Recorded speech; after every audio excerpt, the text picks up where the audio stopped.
Hi, I'm Gail Minogue, and I'm happy to talk to you today about the importance of numbers and your home and office address. I want to explain something to you about numbers. Numbers have personalities, numbers have vibrations, numbers are living and breathing. And when a house has a certain number, that house will take on the energy of that number. So before you ever buy, rent, sell, whatever you're going to do, always consider the address, not the street name.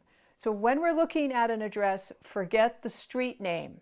If it's an apartment, forget the apartment address. We only want your unit. The same with a condo. We only want your unit.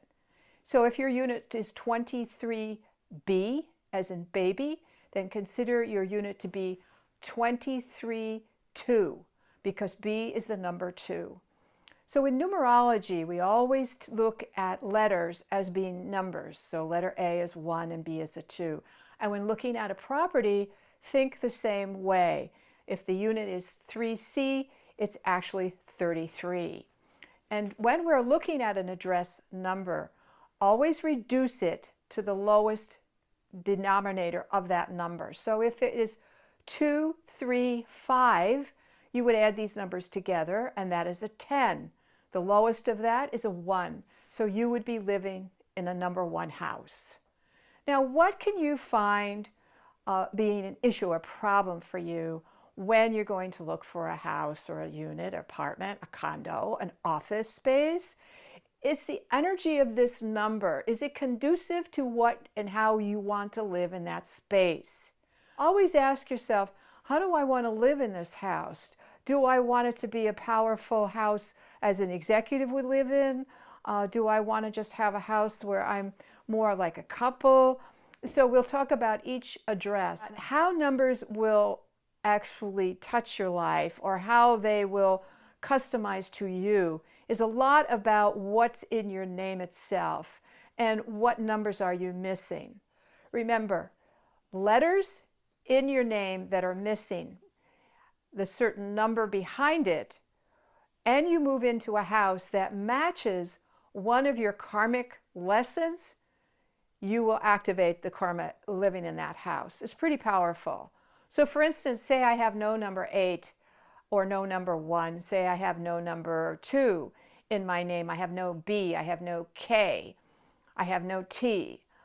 Then I move into a 2 house because I'm missing the number 2 in my name. I'll activate the karma in that number 2. So it's very interesting. We don't even know we're doing this. We just move in usually because we fall in love with a house. We think it's beautiful. It's serene. It's lovely. It seems like such an idyllic location.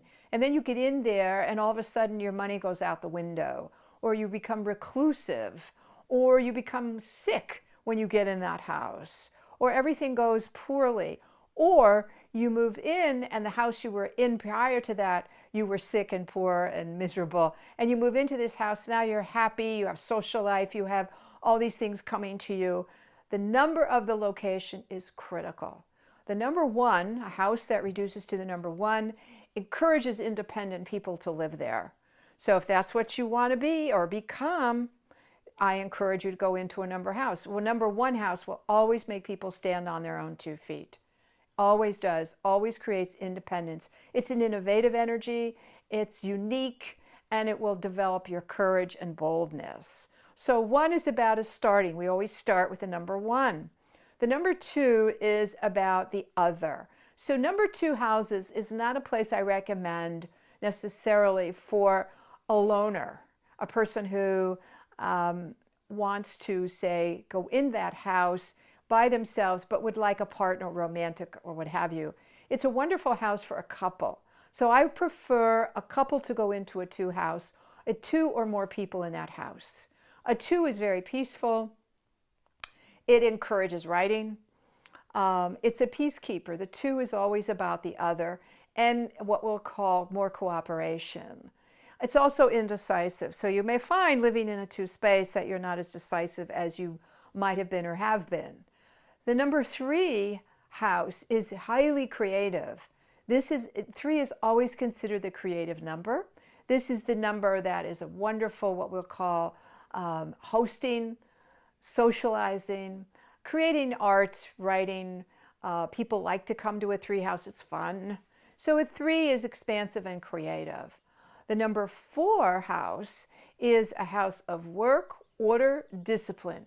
So what if you had karma in the number 4? Guess what you would be doing in that house? You would be working hard. You would have to be productive. Your world would always revolve around work. The other thing about a 4 house, it requires quite a bit of work. So that's something that if you don't mind, that's fine. It all decides on what you're missing in your name and how it fits the lifestyle you want to live. It's also a very productive house, or you can be productive there, but it always means a tremendous amount of work. The number 5 house is the house of change. This is the house for people who like to have their own business. This is the house where people are self-employed. People come and go. There's a lot of change in the 5 house. If you're bored, this is a great house for you. But sometimes we get too much change, and that can also be the problem of a number 5 house. It may be a little bit too chaotic, too much coming and going. The number 6 house is the family house. And this is the house that really encourages what I call the nesting. This is where we bring children, family, domestic situation. It also has the number 3 inside that 6, so it's very creative, musical, beautiful. This is the house where people love to stay around and hang out in the kitchen. So this is very much family, friends-oriented home. It's the 6. It always has a lot of domestic responsibility.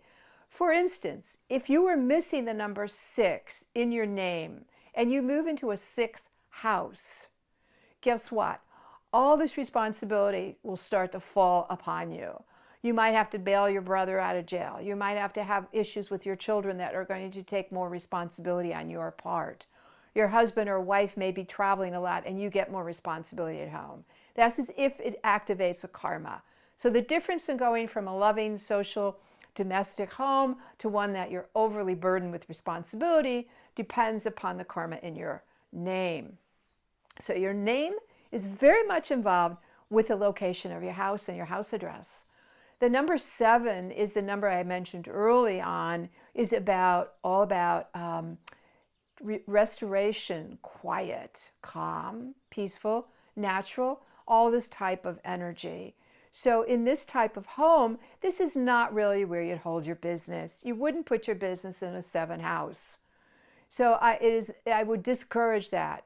I also, if you have a business that is maybe very cerebral, that perhaps uses a lot of head knowledge to work at that business. Say, for instance, it's a technical trading office. That would do well in a 7 because it does well. 7s always have about development of the intellect. So one of the things, if you're missing a 7 in your name, there's always a karmic test of faith over fear in a 7 house. So keep that in mind. The number 8 is an interesting number. This is the powerhouse for those who want success, money, and also are willing to take care of the house to make it look successful and make it look like it has money. So it can be a very good push for those who are serious about being executives or take their money and their opportunities very seriously. Now, if you're missing number 8 in your name, in your birth name, then this is the house that will activate karma around that number. So for instance, if you have issues on money because you have karma, it may be a house where you can make money but lose money. Or you have issues about your own success, and sometimes you will be overly ambitious in this house. This house is actually a very ambitious house. The number 9, which is the finishing number, we call 9 because there's no other number after it. If you're in a 9 house, this has all numbers inside it. One thing about 9, anything you add to 9 is always the same number. So if I add 5 to 9, it will be 14. 1 and 4 is 5. So 9 has all the energies of every number in it. It's one of my most favorite numbers for a house. And so it's very hard for people's names to be missing the number 9. So it really doesn't, that's the letter I and the letter R. And I'm trying to remember what the other one is, but it's the number 9, whatever that is. I think it's I and R. And the thing about this number is that since it's very hard to have any karma in the missing number 9, it's very rare that people are missing this number, then you would find that this house, what it wants arts and beauty because it has 3 3s in it, 3, 6, 9. And the number 9 has to welcome people from all walks of life. It's the number of humanity. It's the number of Gandhi's life path number. So the number 9 wants to have beauty, philanthropy, generosity, all those kinds of things. So this is a very easy house or office to live in. Regarding the number 11, I mentioned that earlier. The number 11 is considered a master number and we do not reduce it. This is a powerful energy. It's different than just the number 2.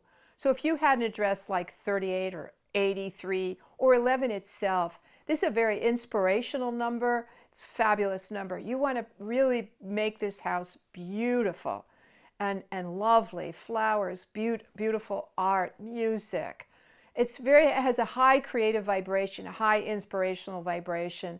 I love 11 houses. They're not that easy to find, but remember 38 reduces to an 11, so that's a form of that number. There's many other nuances of numbers and houses. All of these that I apply, you need to apply to an office. Do you want your office to be busy and bustling? Then don't move into a 7 office. Or say your office number is 700. Or you have an office that is, say, 25. That's another form of a 7. If you want your office to be unique and different, you may want to move into a 1. You may want to move into a 5. Okay, so there you can see if you're a very creative person, you might want to move into a 3 or a 6 or a 9. If you want to really work very hard, move into a 4. Sometimes that just gets old after a while, that you're always working and devoting your whole life to work. And that can be pretty exhausting. So what I really wanted to tell you in this brief video is the importance of taking your time and figuring out the address. You can eliminate a lot of property before you even get going. And you can tell your broker, I'm not interested in that, I'm not interested in this, these are the numbers I want, etc., etc. But you have to know how these work with your own birth name.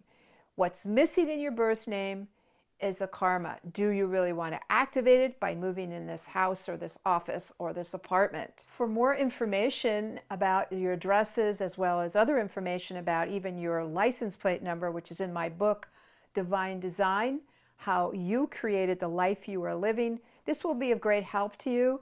Also, clients come to me so to help them with their locations, realtors, brokers, and you can do a session with me and I can go over that with you and help you. It's called preventive medicine. We want you to have the right place to live in, and that's going to depend upon the number address. So I look forward to seeing you again. If you would like to reach me, you can go to my website, gailminogue.com, and find me there. Thanks for tuning in.